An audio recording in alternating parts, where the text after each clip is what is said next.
Like many of you, we battled depression during life's ups and downs. Music has always been the one thing that we could rely on to get us through the tough times that we all face.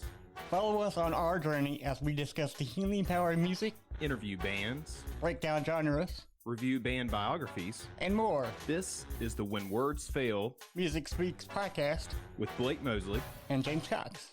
Our next guest was born in the heart of the South, Atlanta, Georgia, then moved to Santa Catalina Island off of the coast of Southern California at a very early age.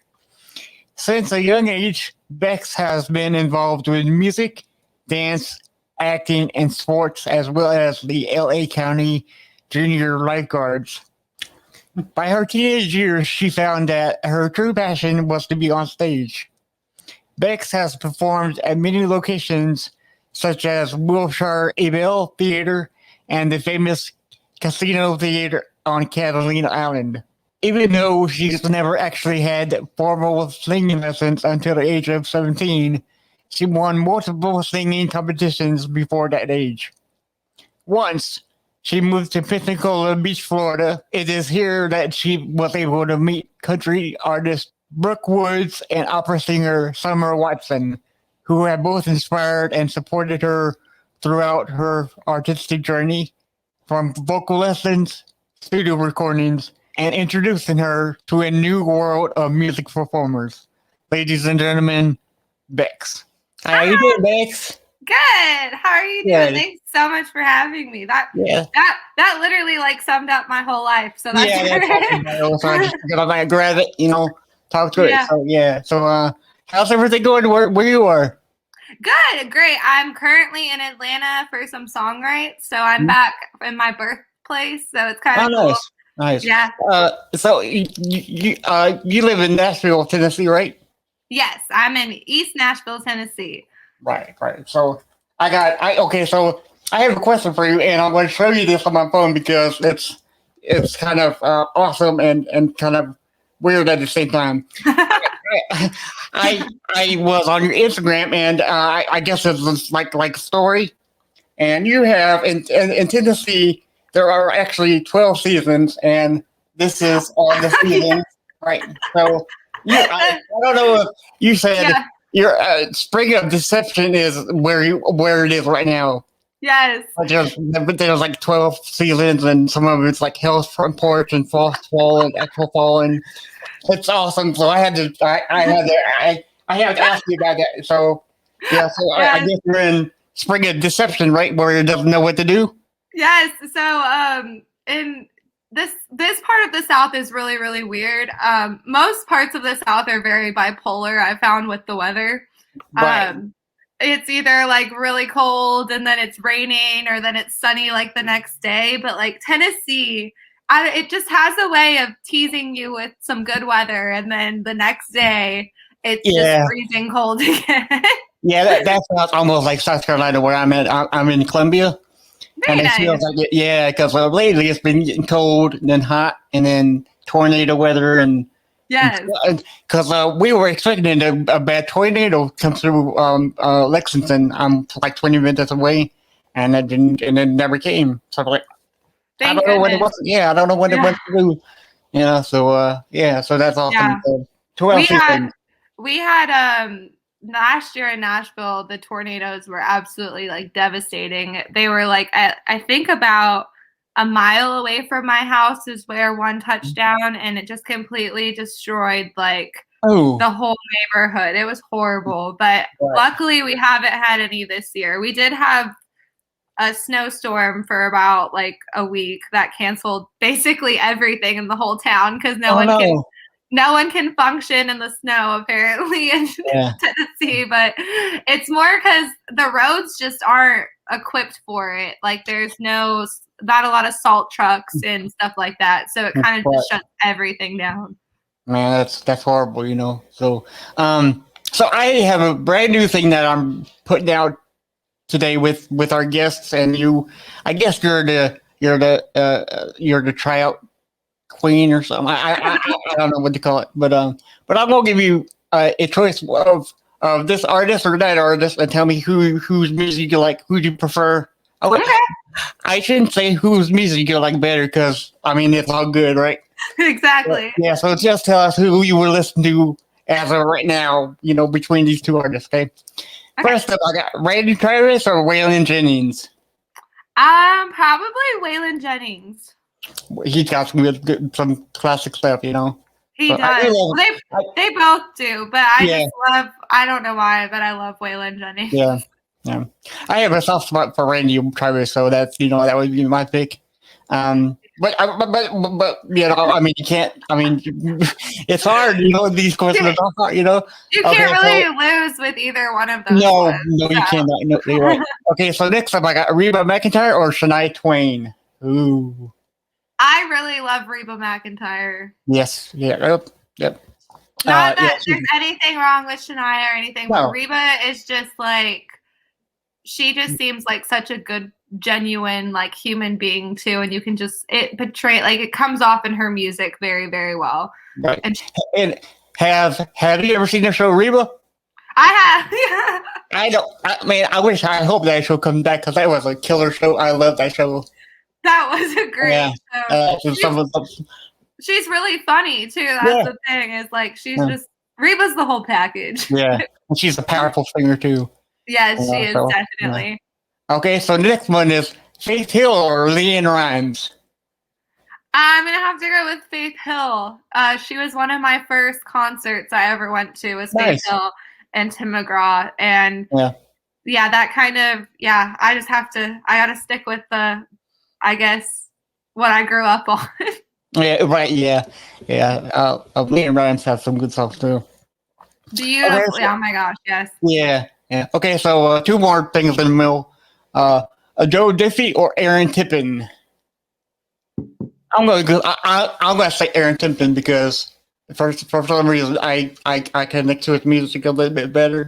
Nothing against Joe. Joe was great, but I just love Aaron Tippin. I would say Aaron Tippin is more of the music that I listen to. Joe Diffie, though, I did get to perform at like the same fairgrounds as him. Oh, nice. So that was really cool. And I've heard a lot of great things about him too. And may he rest in peace. He has some good music. Yeah, that's sad that I think it was cancer, right?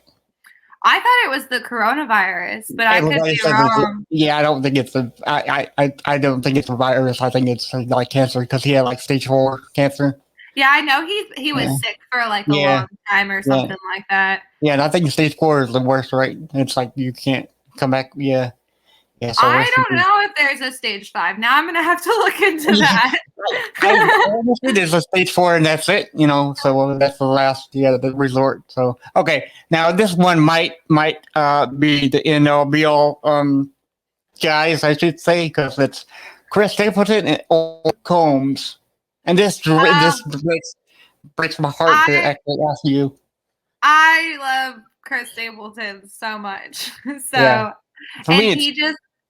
Is Luke Combs? No, like I can't. I don't know what to choose there. Yeah, no. I love Chris Stapleton though, because but I love Luke Combs. It's hard. But Chris Stapleton just put out some really, really good new music. So if you haven't listened to it, check it out. It's really, really good. I actually bought his newest record today. Forgive me, Chris. I don't know. I don't remember what it's called, but it's the white album. With his writing on top of it. It's his brand new album. But I do have Volume 1 and Volume 2, and they're both amazing albums. Yeah, no, he's got just such an amazing voice, and he kind of is. What I like about his music is he's very good at bringing the traditional elements into his music. So it kind of brings that traditional country back to the radio, which you don't hear a lot. Right. I think Chris and Luke are bringing country back because lately I've been seeing such. I don't want to say trash because it's not trash. It's more like okay. So I don't agree. Okay. So do you know what I mean by when I say country pop? Yes. It's like poppy kind of. I'm not. it's definitely the genre has changed. Right. Like over the last, I would say like 5 years, and it's kind of gone more in the pop direction. And Yeah. then also a lot of songs I've noticed have started to sound the same on the radio, which is very disappointing to It me does. Yeah. because country's always, I mean, country's kind of hard because there's, so many things to write about. It's kind of, it's a real life story kind of, you know what I mean, with country music. So, I mean, a lot of it, yes, there is recycled songs where you have the same kind of idea, but it's still used to have a little bit more, I think, diversity as far as sound a little bit, Right. where now it's very consistently pop. But there's a lot of traditional people that are bringing it back. Yeah, because I grew up. Because I grew up with like the stuff that we just talked about, Reba and Randy and Waylon, and Yeah. that's good, country to me. And I do think that Chris and Luke are like bringing it back to the tenfold, to where it should be right now. Definitely. Definitely. Yeah. So with this, I have to ask you because it's a big thing, big deal. We're in the process of getting rid of this virus. And I know that you've been affected some, and just like all my other past musician guests. So how are you? How are you doing right now? And how much were you affected? Like when this virus got started? Right now I'm doing good. I've kind of when it first got started, I was like about to do a bunch of shows and kind of go on like a mini like tour, and kind of I was about to drop an EP and like kind of start promoting my music. And then it kind of coronavirus happened and all of my shows were canceled, and it wasn't the right time to drop an EP because they just sometimes there's just not, it's not a good time to drop a spring break party album when when the world is like completely shut down. So that kind of brought me back a little bit, but I don't know, it put me in a position to reevaluate myself as an artist and to kind of be like, what do I really want to sound like? What do I want to do in the music industry? Because, for a while, I wasn't sure if the music industry would ever really even come back. Right. Not that, like, there's always going to be music because we luckily have the lovely internet. That's what I'm trying to say. Right, But just as far as, like, shows and stuff like that, I had, for a while, I didn't have any hope that was going to come back. And so I kind of went more into the creative side of things and started writing more music and started trying to branch out of what I'd been doing before and start trying to write for other people, and then also for like film and TV as well. So it kind of gave me the opportunity to take my music to the next level and take my voice to the next level, because I've had a lot of time to do my vocal exercises and everything like that. And I've been learning guitar, so it's given me time to kind of be more open as an artist as to like the different sides of the industry. Right. So as I mentioned in the introduction, you were a LA County junior lifeguard. Yes. How did you start that, or why did you get into that? So I was born in Atlanta, Georgia, and then by the age of 1.5, my mom and my brother and I relocated to Catalina Island. So I grew up off of the coast of Long Beach, California. It's about, I think it's exactly 21 miles across the sea. I think that's the song. It might be 26. Don't quote me on that. But so I grew up on an island in the middle of the Pacific Ocean. So there wasn't much to do besides be in the water. So from a young age, my best friend's dad was a lifeguard paramedic. And so he kind of got us into all of the lifeguarding side of things. But it was one of the best experiences. We jumped off speeding boats. We jumped off cliffs into the water. It was we ran like 5 miles every day, which wasn't my favorite part of it, but we No. we definitely got Exercise to like. sweats.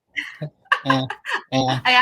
I'm more of a like I like to go hiking like once a month kind of girl. I'm not really into the exercising part of things. But yeah, so just growing up on an island, it was an opportunity that was there because there's unfortunately not that many opportunities in a small town of only 5,000 people. Yeah. So, okay, so living on Catalina Island, you know I got to ask you this, right?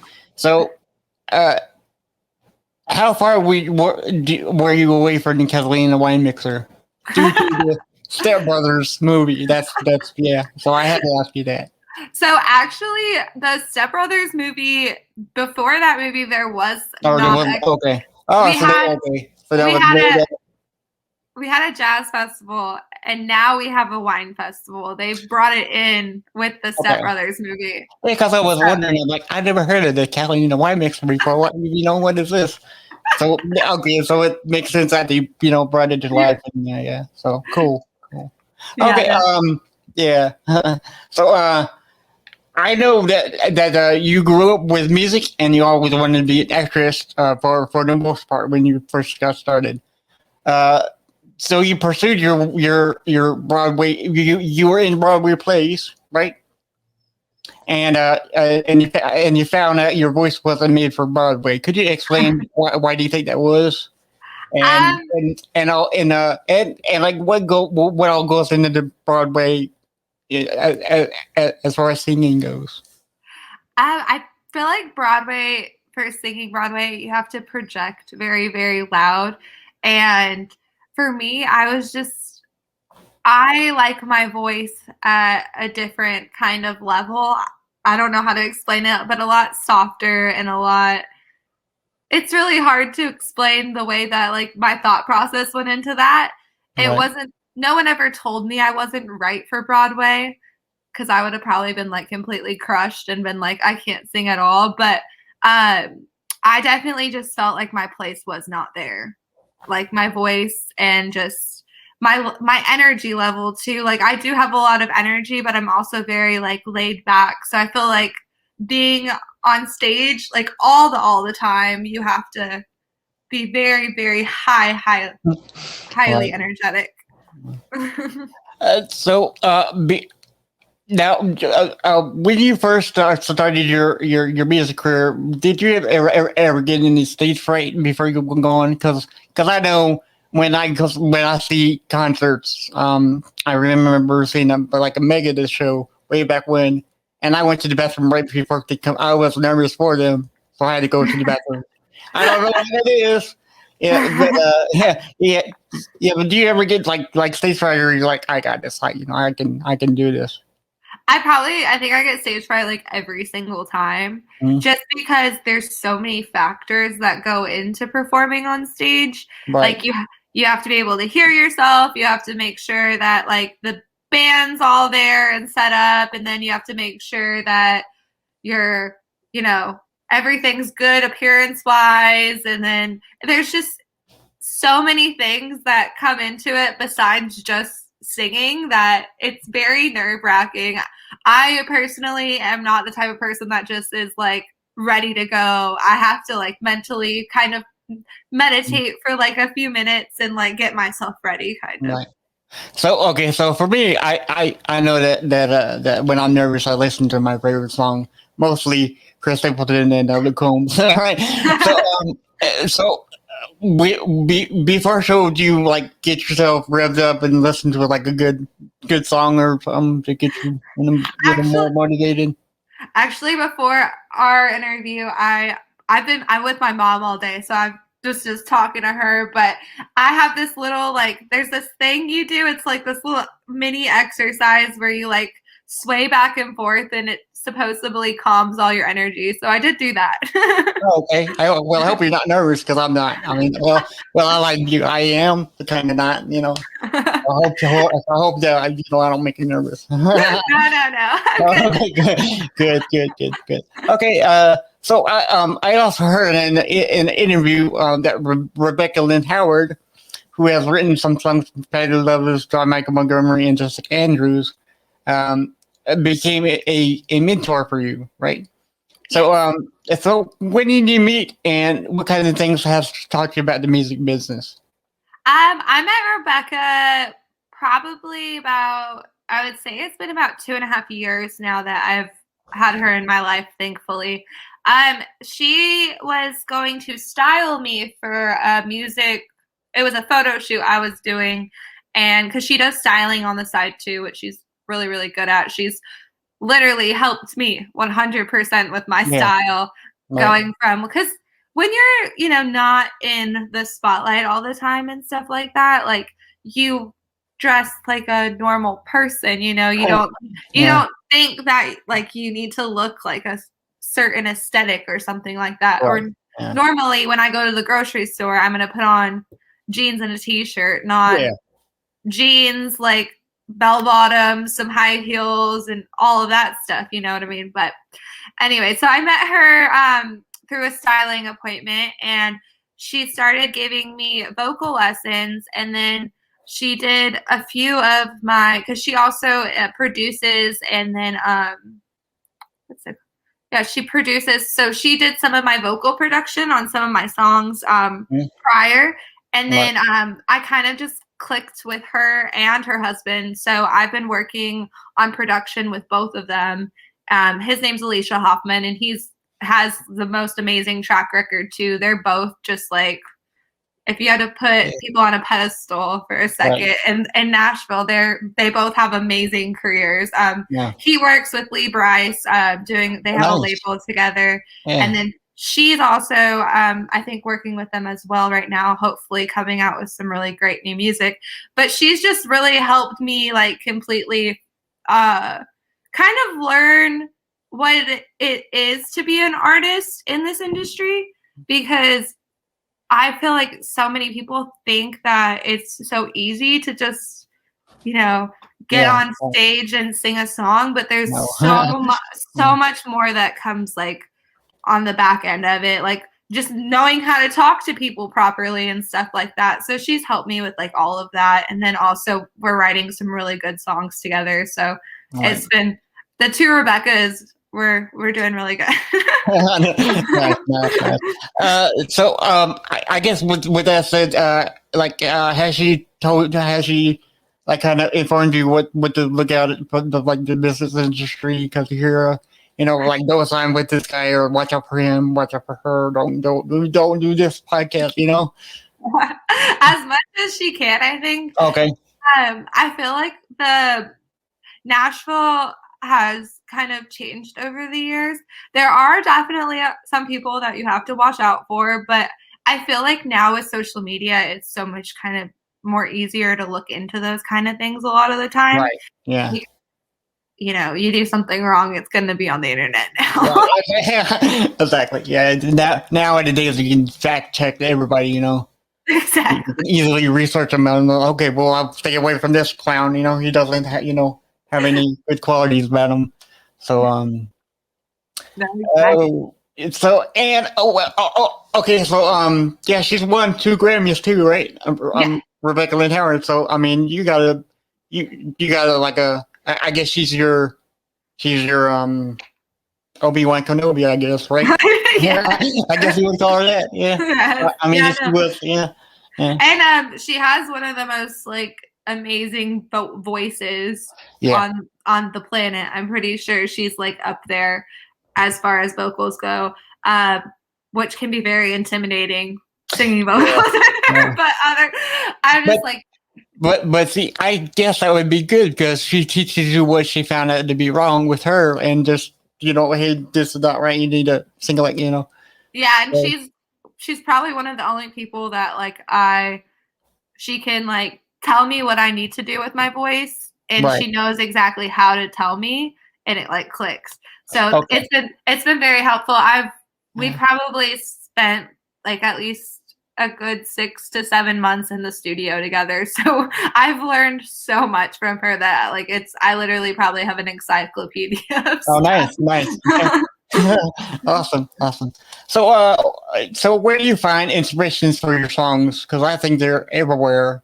Life events, TV, relationships. stories of past events through your parents, or even songs in general.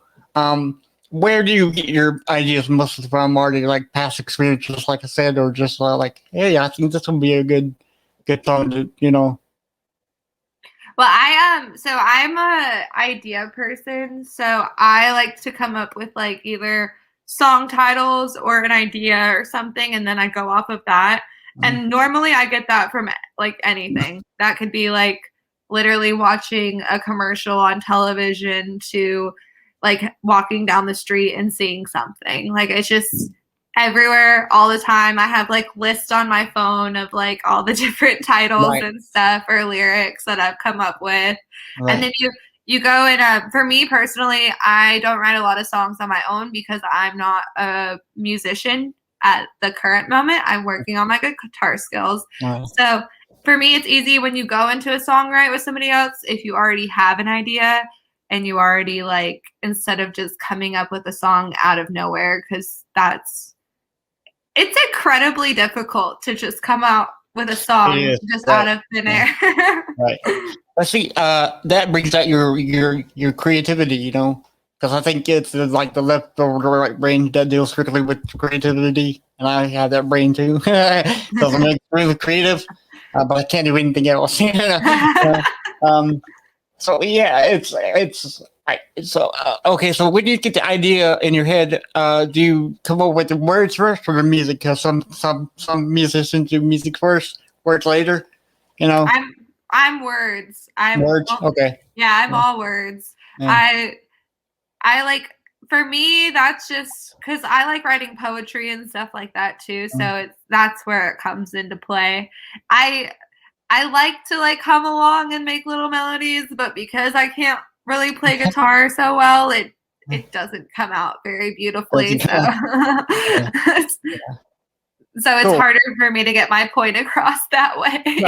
Right. But I'm sure you have excellent guitarists that can understand where you're going and where you're coming from, right? Yes. Yeah. Nashville is, I mean, if you want any kind of musician, you come to Nashville. We got Nashville's the king of the whole music industry, I mean, that's what it really is, because you go anywhere and everybody's passionate about the same thing, music. And, it's, everybody understands too that music is subjective. So it's it feels very genre-less at times, where there's not just like country music players or rock and roll players. Like everybody kind of intermixes. So I like that. So you have recorded 3 official music videos, as far as I know, because I looked at your YouTube channel. They are "I Still Believe," Christmas song, which is great. "You Move Me," and "Scissors," great song too. And then Godspeed as well. Yes. Okay. So, right, because but that's the lyric video, right? Or is that like an official? Oh no, there's an official video for that one too. I'm pretty sure. Okay. I don't think I found that one, but but thanks for telling me about that one too. Yeah, sometimes YouTube is really weird. I don't know. It's like sometimes I can find myself, and other times my lyric videos pop up first. Right. So my question here is, so how do you decide which songs should be videos and which songs shouldn't? Mostly the songs that are gonna be in the music videos are songs that are going to be singles, like that you're going to really push hard, kind of, that are going to be like your main song. And the 2, so "You Move Me" and "Godspeed," I really put those out for, well, I love the songs. They're both cover songs, so I didn't write them, and they're not originals in any way. So I just put them out because I love the songs, and then the videos we did were so beautiful that I just was like, I have to put those out there. Right. And then "Scissors" was my first debut country single to country radio, and that video was like 90 degrees in the middle of summer with no AC. Like my makeup was like, I had to change it, I think like 6 times. That was an intense music video to me. Yeah, because I was going to ask you how was a video recording process look like from that video? Because I mean, you just told me. I mean, it's hot. Yeah. I guess that's the harder than hell season on your 12th season thing. Oh yeah, Yeah. 100%. That was, I think it was in June. So yeah, it was really hot. And then the Christmas video was a lot funner to make. It was, Yeah. I got to like hang out with Santa Claus all day. Oh, nice. That was That fun. was great. It was awesome. Santa Claus is awesome. He's amazing. I highly recommend him. Yeah. Yeah.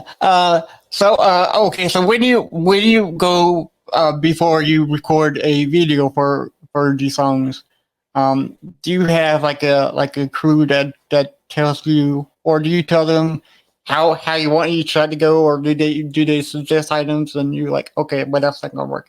How about this? It's kind of like the mutual Okay. creativity thing. My music video for I Still Believe, my friend Jim Brown, he did a lot of the creative work as far as like he kind of had this vision for it and he helped put it together. But I also got to put my input in it as well. So he did a lot of work on that as far as the editing, the scenes, and like making it all work. And then the other videographer that I worked with is Carl Diebold, and he's just honestly like the coolest dude ever. So he kind of tells you what to do, but Carl makes it really easy to like be like, hey Carl, like can we do this? He's really good at that. So I really enjoy working with him. Well, both of them. Nice.